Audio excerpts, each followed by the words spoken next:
Alhamdulillah nahmaduhu wa nasta'inuhu wa nastaghfiruh wa na'udzu billahi min shururi anfusina wa sayyiati a'malina may yahdihillahu fala mudilla lahu wa may yudlil fala hadiya lahu asyhadu an la ilaha illallah wahdahu la syarika lahu wa asyhadu anna nabiyyana Muhammadan 'abduhu wa rasuluhu la nabiyya ba'dahu.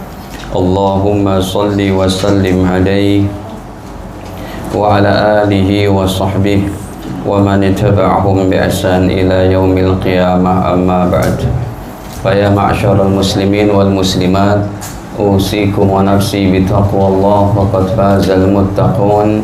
Qala Allah ta'ala ya ayyuhalladzina amanu taqullaha haqqa tuqatih wa la tamutunna illa wa antum muslimun.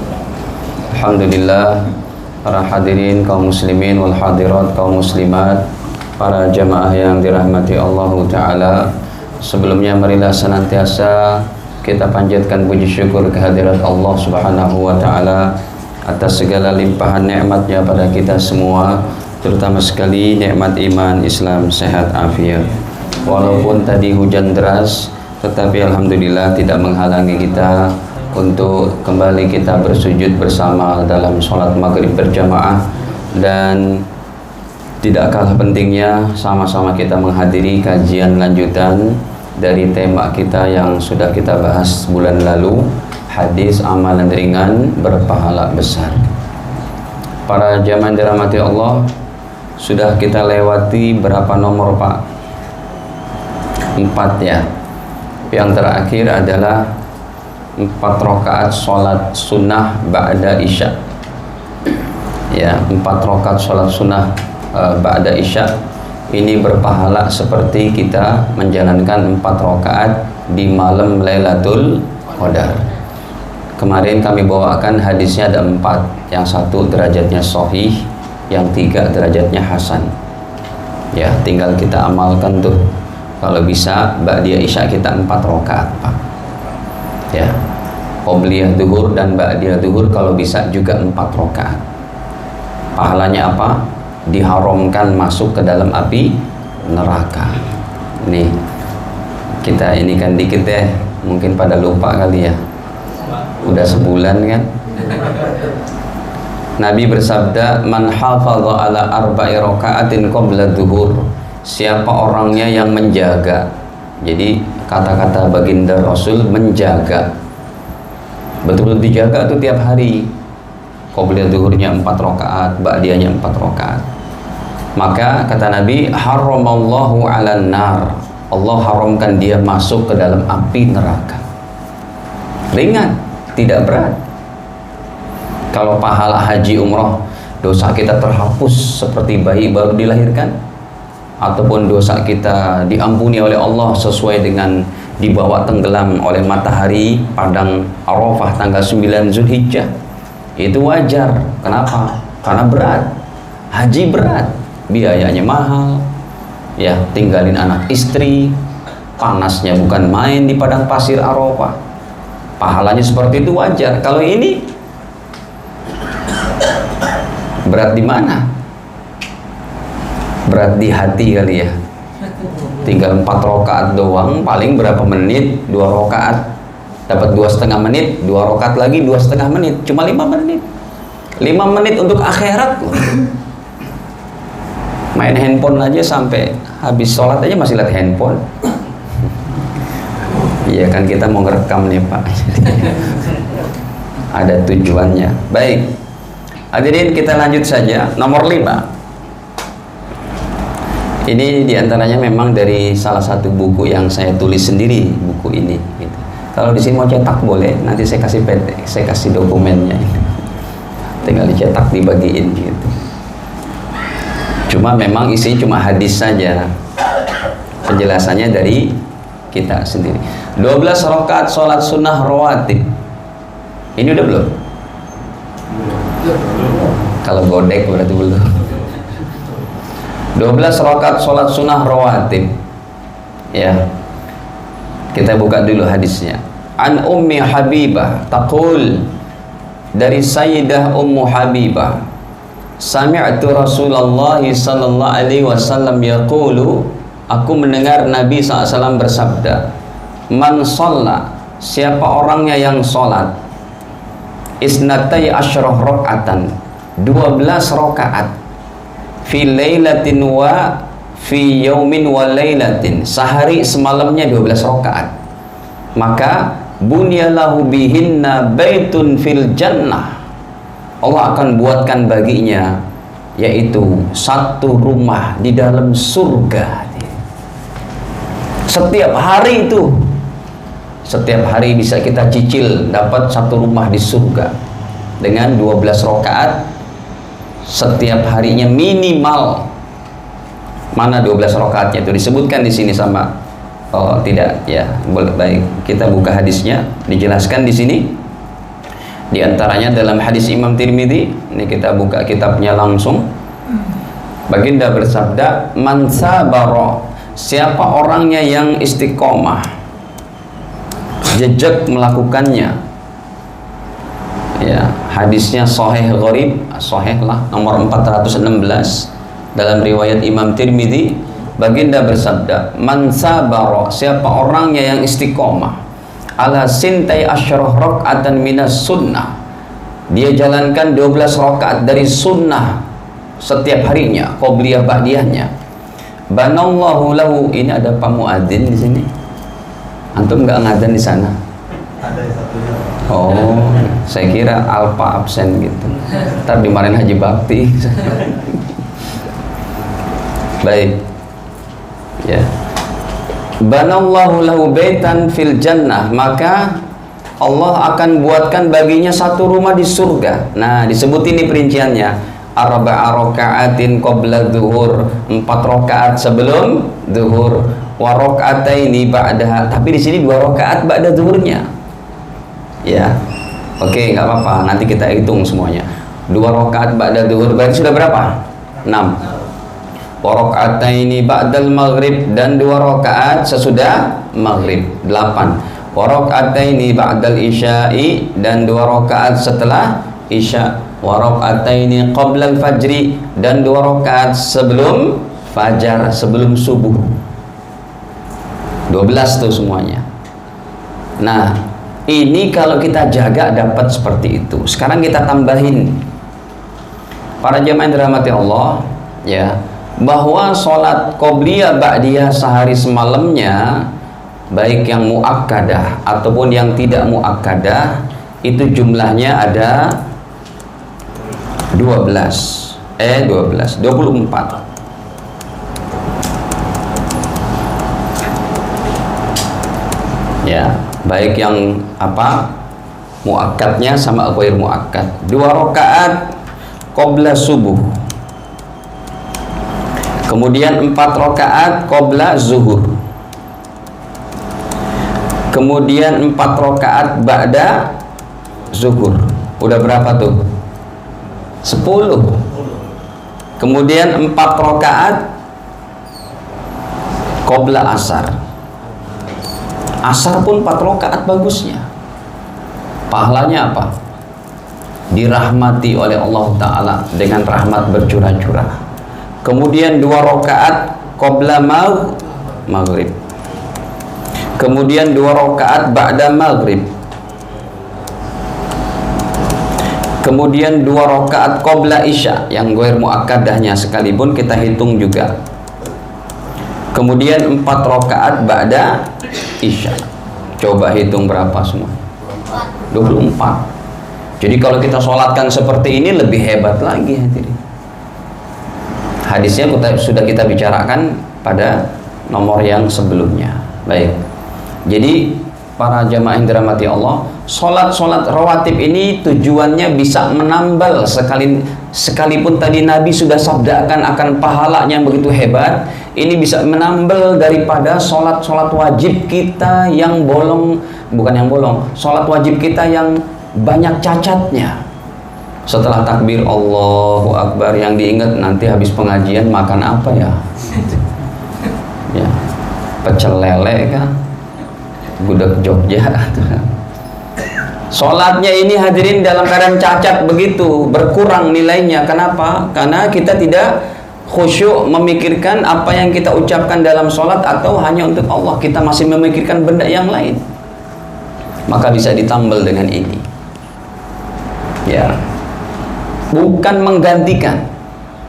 Pak Ustadz, kalau kita pernah nggak sholat wajib setelah usia baligh, ya udahlah kita perbanyak sholat sunnah. Tidak cukup. Satu sholat wajib yang ditinggalin karena tanpa uzur. Uzurnya apa? Menstruasi, nifas, kemudian apalagi orang gila, anak kecil, ya, kemudian orang kafir. Kalau mereka memang nggak melakukan sholat karena ini, tidak apa-apa, karena memang tidak wajib. Tapi dalam keadaan suci, laki atau perempuan, dia tidak sholat karena males, mau diganti dengan sholat qobliyah ba'diyah 1 juta. Sholat qobliyah ba'diyah tidak bisa mengganti 1 sholat wajib. Jadi kalau dia punya hutang sholat wajib, wajib dikodok. Ya, itu adalah merupakan fatwa ulama 4 madhab, yaitu imam, ya, 4 madhab mewajibkan sholat kodok. Jadi sholat sunnahnya bukan untuk mengganti, tapi cuma menambal yang bolong-bolong, cacatnya sholat kita itu. Makanya 4 madhab, yaitu imam siapa? Imam Hanafi, Imam Maliki, Imam Syafi'i, kemudian Imam Hambali, semua menyatakan bahwa wajib sholat kodok bagi orang yang pernah meninggalkan sholat wajib sengaja tanpa udzur. Udzurnya apa? Anak kecil boleh nggak sholat, orang gila. Jadi kalau anda nggak mau wajib sholat pak, ya jadi gila aja. Ya. Kemudian menstruasi, kemudian ibu-ibu yang nifas, sama orang non muslim nggak wajib dia. Baik. Jadi kalau non muslim masuk Islam, jangan suruh sholat kodok pak. Kamu masuk Islam ya, usia berapa? 50 tahun. Kodok tuh sholatnya 35 tahun. Tidak, nanti balik lagi dia. Yang wajib kodok nih yang kita dari kecil udah jadi orang Islam, pernah ninggalin sholat. Ya, itu banyak kita para ulama begitu. Kita ikut ulama 4 madhab hadirin. Nih contohnya, saya buka daripada kitabnya ulama Saudi, bahkan mengakui akan hal ini. Syekh Muhammad bin Shalih Al-Utsaimin contohnya, ya, beliau tuliskan di situ bahwa fajumhuruhum, maka jumhur ulama atau mayoritas ulama, ya, mewajibkan akan, saya tulis dulu bahasa Arabnya. Nih, fajumhuruhum, maka jumhur ulama, mayoritas ulama, qalu, mereka berkata, yajibu wajib alaihi, kepada seseorang, qada'u mengqada jami'is sholawati, seluruh solat-solatnya, allati tarakaha, yang pernah ditinggalkan, ba'dal bulugh, setelah usia akil baligh, walau kanat, sekalipun solat yang pernah ditinggalin aksar, lebih banyak, min khamsina sanan, 50 tahun dia enggak sholat, wajib tetap mengkodok 50 tahunnya. Wahada madhab Malik, ini adalah pendapat Imam Malik, wa Abi Hanifah, Imam Abu Hanifah atau Imam Hanafi, wa Syafi'i, dan Imam Syafi'i, wa Ahmad, serta Imam Ahmad. Fajami'u haula'il a'immatil arba'ah, maka seluruh ulama salafus soleh 4 madhab muttafiqun, bersepakat, ala annahu jajib, dalam masalah ini wajib, alaihi, kepada seorang muslim muslimah yang pernah ninggalin sholat tanpa udzur, qada'u ma fatahu ba'da bulughih, mengqada apa-apa yang pernah ditinggalkan setelah usia balighnya. Begitu. Jadi sholat sunnah tadi, ya, bukan untuk menggantikan, tapi untuk menambal saja, seperti baju yang robek-robek ditambal dengan sholat sunnah.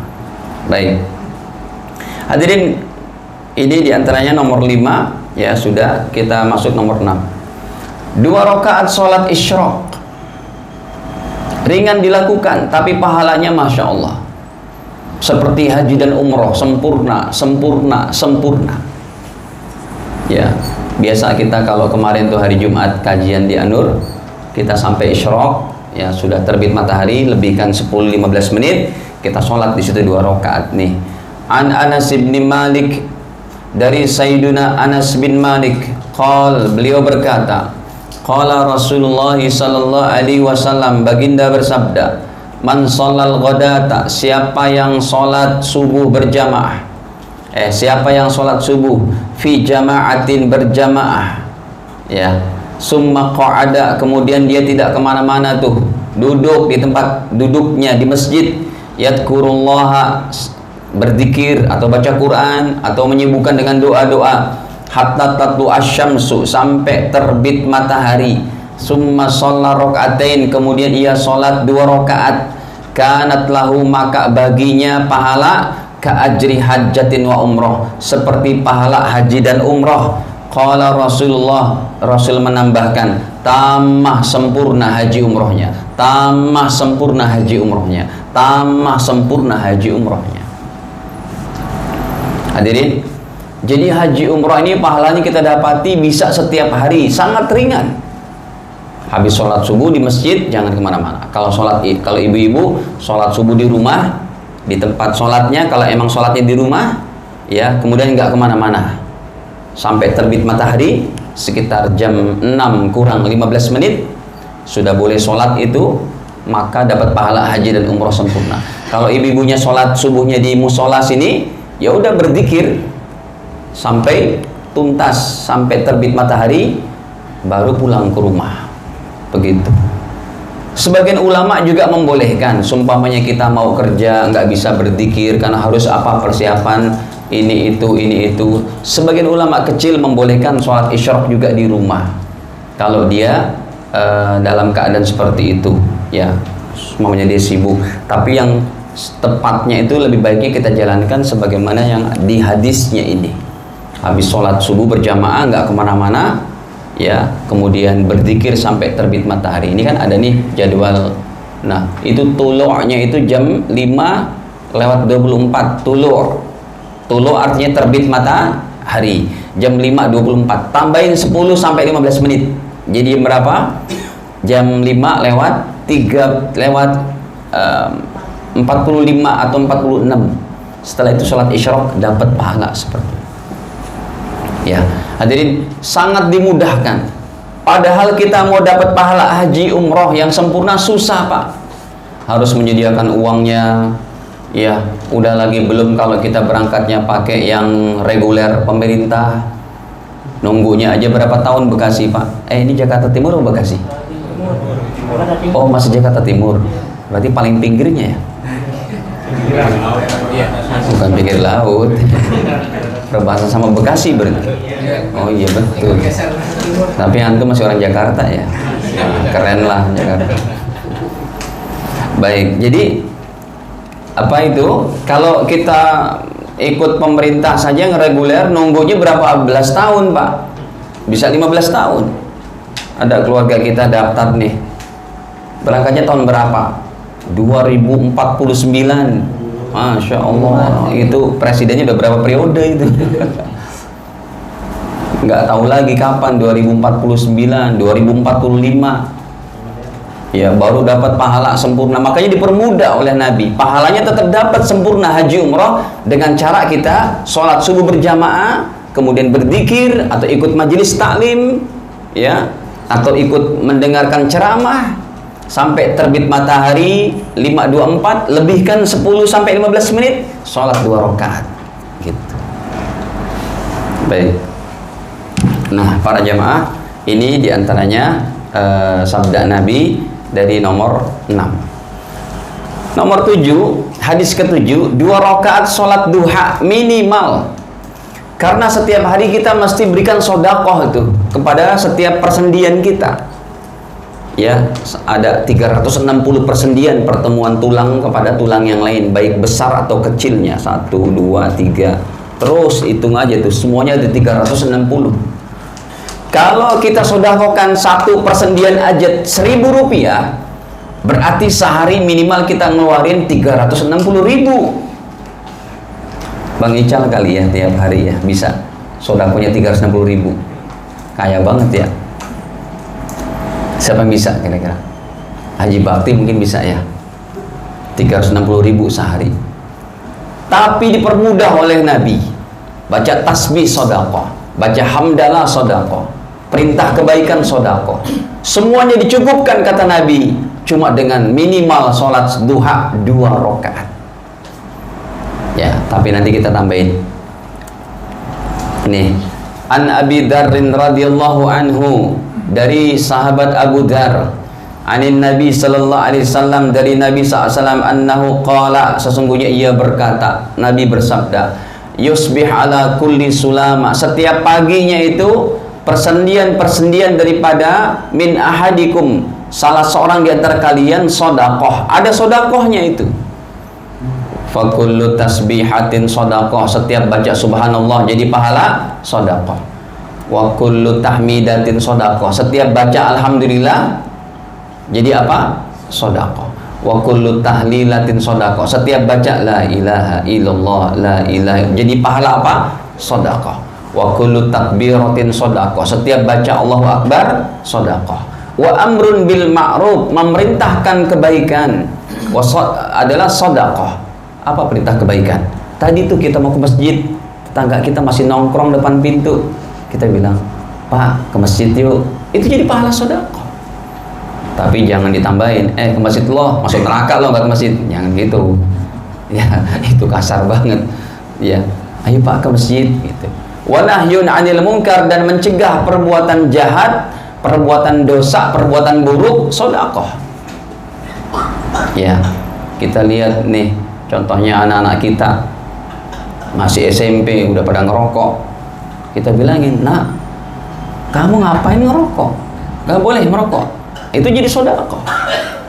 Tuh anak malah kabur, malah ngeledek kita gitu ya. Terserah, aneh, duit-duit aneh.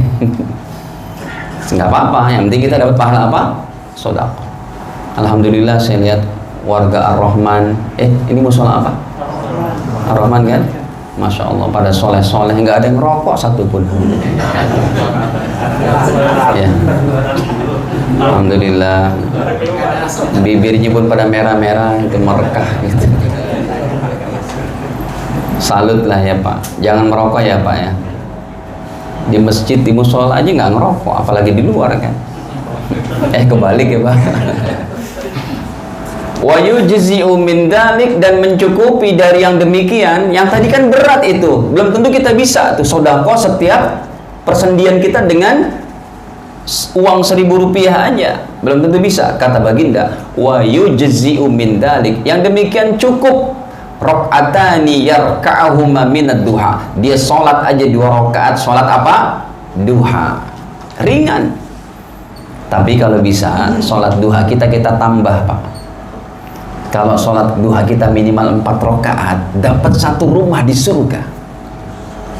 Ini bulan kemarin ibu-ibunya banyak, sekarang sedikit. Hujan apa mudik? Kali udah mudik gitu ya. Jadi hadirin, nih saya tambahin hadisnya nih, memang nggak ada di sini. Jadi kalau bisa sholat duha kita minimal emang 2 rakaat, tapi tambahin minimal 4 rakaat. Jadi ini pun kepegang dapat pahalanya, dan 4 rakaat juga dapat 1 rumah di surga. Pak, ya kalau kita lihat perumahan Permata Timur mewah-mewah nggak Pak? Mewah. Itu rumahnya mahal-mahal itu kalau dijual yang berapa tingkat gitu kan. Depan masjidnya aja mewah-mewah itu. Kira-kira kita bisa beli rumah di sana Pak? Nggak bisa Ustadz. Kita beli rumah di surga dengan sholat duha 4 rakaat, 2 rakaat, 2 rakaat. Hadirin, rumah di surga ini ya, sekalipun di tepian surga, itu lebih mewah daripada rumah yang paling mahal di permukaan bumi ini. Ada yang tahu rumah yang paling mahal berapa harganya? 1 triliun. Rumah siapa? Bill Gates. Rumahnya Bill Gates di dalam laut, ruang tamunya. Jadi kalau dia buka inian, buka apa tuh, hordengnya itu, gordennya, ikan hiu nongol gitu. Karena view-nya langsung ke laut. Harganya 1 triliun. Enggak ada apa-apanya tuh dengan kalau kita sholatkan 2 rakaat, 4 rakaat sama qobliyah zuhur 4 rakaat. Nih saya tambahkan hadisnya, tapi harus nunggu sebentar karena memang jaraknya cukup jauh. Riwayatnya Imam Tabrani, ya saya belum tulis ini kitab aslinya, nggak apa-apa kita buka sebentar. Nih, kata baginda, siapa yang sholat duha 4 rakaat wa qoblal ula, dan qobliyah duhur juga 4 rakaat. Tadi udah tuh, qobliyah duhur 4 rakaat, ba'di 4 rakaat. Apa pahalanya tadi? Halo? Halo? Diharamkan masuk neraka. Sekarang tambah lagi 4 rakaat qobliyah duhur, dapat 1 rumah di surga. Setiap hari Ustadz, iya. Kalau sebulan 30 kali kita istiqomah qobliyah duhur saja 4 rakaat, dapat 30 rumah.